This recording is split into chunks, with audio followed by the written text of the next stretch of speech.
हम जब भी रेस्टोरेंट या फिर ढाबा पे जाते हैं हमेशा पनीर टिक्का मसाला हमारी लिस्ट में ज़रूर होता है और ये इतना महंगा मिलता है। पर आपको पता है कि इसे हम घर पे इतनी आसानी से और इतने सस्ते में बना सकते हैं कि आपको खुद भी यकीन नहीं होगा और टेस्ट बिल्कुल वैसा का वैसा ही। तो फ्रेंड्स चलिए आज पनीर टिक्का मसाला ही बनाते हैं। मैं उम्मीद रखती हूँ आज की रेसिपी आपको पसंद आएगी। तो चलिए शुरू करते हैं इसे बनाना। तो पनीर टिक्का मसाला बनाने के लिए ना हमें सबसे पहले लेना है आधा कप बिल्कुल थिक वाला दही। सबसे पहले तो जो दही आप ले रहे हो वो फ्रेश होना चाहिए, ज़्यादा खट्टा दही आपने यूज़ नहीं करना है। दूसरा, जैसे मैंने अभी बताया, बिल्कुल गाढ़ा दही हमें लेना है। तो उसके लिए आप 1 कप दही को करीबन आधा पौना घंटा छलनी में डाल के रख दो, जिससे उसका एक्स्ट्रा पानी सारा निकल जाएगा। बस आपने यहाँ ध्यान ज़रूर रखना है फ्रेंड्स कि आपने गाढ़ा दही ही इसके लिए यूज़ करना है। अब इस दही में 1/3 छोटी चम्मच हल्दी पाउडर डालेंगे, 1 छोटी चम्मच धनिया का पाउडर ऐड करेंगे, आधी छोटी चम्मच डाल देंगे गरम मसाला, आधी छोटी चम्मच ही दरदरी कुटी हुई काली मिर्च डालेंगे। आपने यहाँ पर पाउडर यूज़ नहीं करना है, आपने साबुत काली मिर्च को अच्छे से कूट कर ही ऐड करना है। साथ में ही 1 छोटी चम्मच डाल देंगे चाट मसाला और 1 छोटी चम्मच डाल देंगे इसमें भुनी हुई कसूरी मेथी और 1 छोटी चम्मच ही इसमें डाल देंगे कुटा हुआ अदरक और लहसुन। आप चाहें तो यहाँ पर पेस्ट भी ऐड कर सकते हैं। आधा छोटी चम्मच काला नमक ऐड करेंगे। तो यहाँ पर हमें सादा नमक बिल्कुल भी यूज़ नहीं करना है, सिर्फ काले नमक का ही इस्तेमाल करना है। अब इसके बाद आंच पे हम एक पैन रखेंगे और इसमें करीबन 2 टेबलस्पून सरसों का तेल ऐड कर देंगे। तो हमें यहाँ पर सरसों का तेल ही इसके लिए यूज़ करना है। साथ में ही 2 टेबलस्पून बेसन इसमें डाल देंगे। बस अभी आंच को बिल्कुल धीमे पे रखेंगे और इसे इस तरीके से चलाते हुए थोड़ा सा भून लेंगे जब तक कि जो इसकी झाग है वो बिल्कुल ख़त्म नहीं हो जाती और बेसन का हल्का सा कलर चेंज नहीं हो जाता। बस आपने इसको लगातार चलाते ज़रूर रहना है, क्योंकि हम बेसन को भून रहे हैं। अभी आपको पता है कि बेसन बहुत जल्दी जलने लग जाता है। तो करीबन आधा पौना सेकंड इसको भूनने के बाद आप देख रहे हो कि जो बेसन है उसका हल्का सा कलर चेंज हो गया और झाग बिल्कुल ख़त्म हो गया। तो अभी आँच को बंद कर देंगे और इसके बाद इसमें 1 छोटी चम्मच कश्मीरी मिर्च डाल देंगे और इसे भी बेसन के साथ में हल्का सा यहाँ पे भून लेंगे। तो आंच बंद करके ही इसे भूनना है ताकि जो कश्मीरी मिर्च है ये जले नहीं और थोड़ी सी ये भून जाए। बस अब ये जो मिक्सचर है इसे हम डाल देंगे दही के अंदर और उसके बाद बिल्कुल आराम से पहले हम सारी चीज़ों को मिक्स कर लेंगे ताकि दही भी अपना मॉइस्चर ना छोड़े और जो मसाले हम मिक्स कर रहे हैं वो सारे अच्छे से एक बार मिक्स हो जाएं। अब इसके बाद यहाँ मैं ले रही हूँ आधा कप प्याज के मैंने शैल यूज़ किए हैं। साथ में ही आधा कप मैंने शिमला मिर्च ली है। शिमला मिर्च को मैंने यहाँ चौकोर पीस में कट कर लिया और उसकी जो बीज है वो हमें ज़रूर निकाल देने हैं। इसी तरीके से टमाटर को भी हमें कट करना और उसके बीज निकाल कर ही हमें लेना है। अब टमाटर लेते समय कोशिश करें फ्रेंड्स कि जो टमाटर आप थोड़े से लाल और टाइट वाले टमाटर यूज़ करें। और अब यहाँ मैंने लिया है 250 ग्राम पनीर, जिसे मैंने यहाँ थोड़ा सा मोटा चौकोर पीस में कट किया। आप अपनी मनपसंद शेप में इसे कट कर सकते हैं और जो इसकी मोटाई है बस आपने वो थोड़ी सी मोटी रखनी है। अब पनीर लेते समय आपने ध्यान रखना है कि आपने पैकेट वाला पनीर यूज़ करना है, खुला पनीर नहीं लेना। और जो पनीर पानी के अंदर होता है ना वो तो बिल्कुल भी मत लेना। तो मतलब ये कि जो पनीर आप यूज़ करो ना उसके अंदर मॉइस्चर नहीं होना चाहिए, थोड़ा सा ड्राई और सख्त वाला पनीर हमें यहाँ पर यूज़ करना है। अब बस इन सारी चीज़ों को हम मिक्स कर लेंगे। तो यहाँ पर मैं नींबू का रस डालना भूल गई थी, तो मैं अब यहाँ पर ऐड कर रही हूँ। आप चाहें तो जब हमने सारे मसाले डाले उस स्टेज पे भी आप नींबू का रस जो है ऐड कर सकते हो। तो बस अब इन सारी चीज़ों को बिल्कुल हल्के हाथों से हम मिक्स कर लेंगे। कोशिश करो कि आप स्पैचुला की बजाय हाथों से इसको मिक्स करो ताकि जो पनीर है वो बिल्कुल भी टूटे ना और बहुत अच्छे से मसालों की कोटिंग इसके ऊपर हो जाए।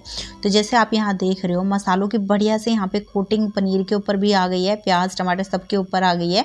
तो ऐसा ही हमें ये मिक्सचर रखना है। अगर आपका जो दही है वो थोड़ा पतला होगा तो इनके ऊपर कोटिंग ही अच्छे से नहीं होगी और फिर पनीर टिक्का का खाने में मज़ा नहीं आएगा। तो बस अब ये जो मिक्सचर है इसको हम कम से कम आधे घंटे के लिए फ्रिज में रख देंगे ताकि जो भी मसाले हैं वो पनीर और सब्जियों के अंदर तक चले जाए, जिससे हमारा पनीर टिक्का मसाला और भी ज़्यादा टेस्टी लगेगा खाने में। अगर आपके पास टाइम है तो आप इसे कम से कम 2 से 3 घंटे भी रख सकते हो। करीबन आधा घंटा इनको रखने के बाद अब हम आंच पे कढ़ाई रख देंगे और इसके अंदर हम 2 से 3 टेबलस्पून ऑयल डाल देंगे। आप कोई सा भी ऑयल यहाँ पर ले सकते हो। अब जब ये ऑयल हल्का सा गर्म हो जाए तो जो ये मिक्सचर है इसको हम डाल देंगे इसके अंदर। अभी आंच को बिल्कुल तेज पे करेंगे और इसे थोड़ा सा हम भून लेंगे।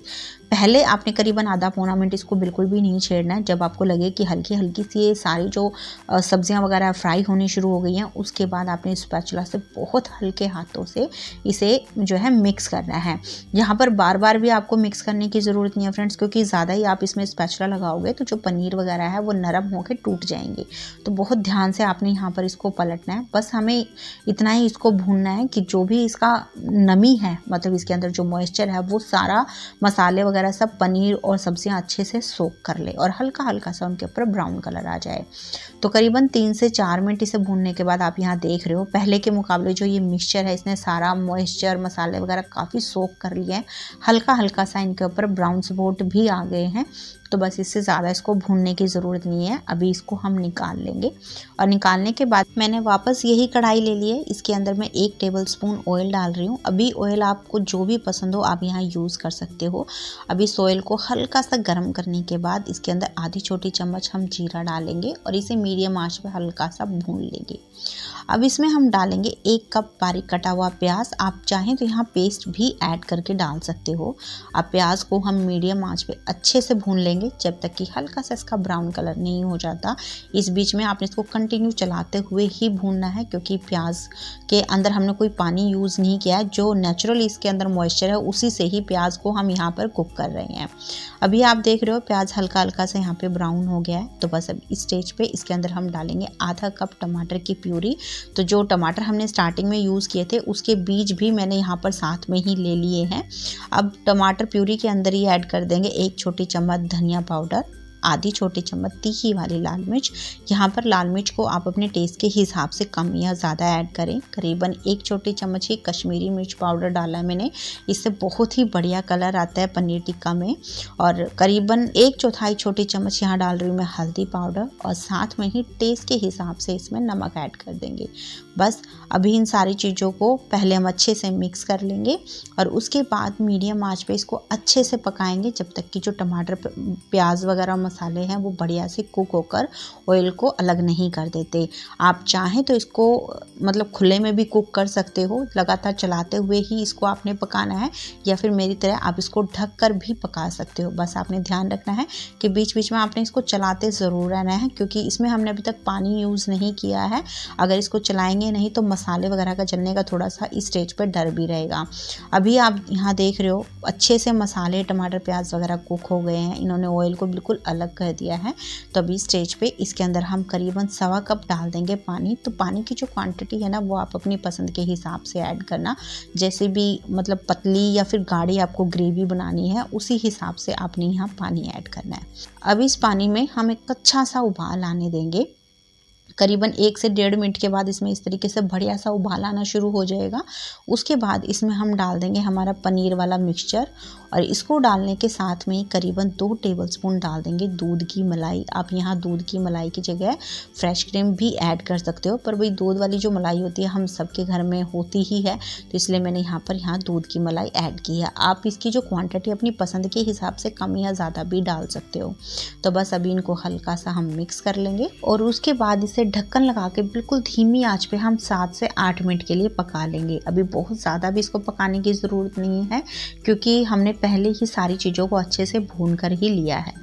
8 मिनट पकाने के बाद ये हमारा पनीर टिक्का तैयार हो गया। बस अब इस स्टेज पर इसके अंदर डालेंगे आधी छोटी चम्मच कसूरी मेथी और थोड़ा सा बारीक चॉप करके धनिया पत्ती ऐड करेंगे।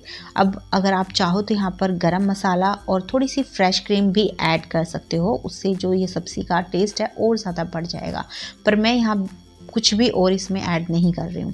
तो बस आंच को बंद कर देंगे और ये हमारी सिंपल सी पनीर टिक्का मसाला बनकर तैयार हो गया है। अभी आपको देखकर ऐसा लग रहा होगा कि ये जो ग्रेवी है वो ज़्यादा है, तो भाई बिल्कुल भी ज़्यादा नहीं है, क्योंकि आप देख रहे हो सब्ज़ी बिल्कुल गरम गरम है। अब जैसे जैसे ये ठंडी होती जाएगी ना, इसकी जो ग्रेवी है वो थोड़ी सी गाढ़ी होती रहेगी। तो इसे आप एक बार ज़रूर बनाना भी, और बनाने के बाद है ना फिर बताना कि कैसी लगी सभी को।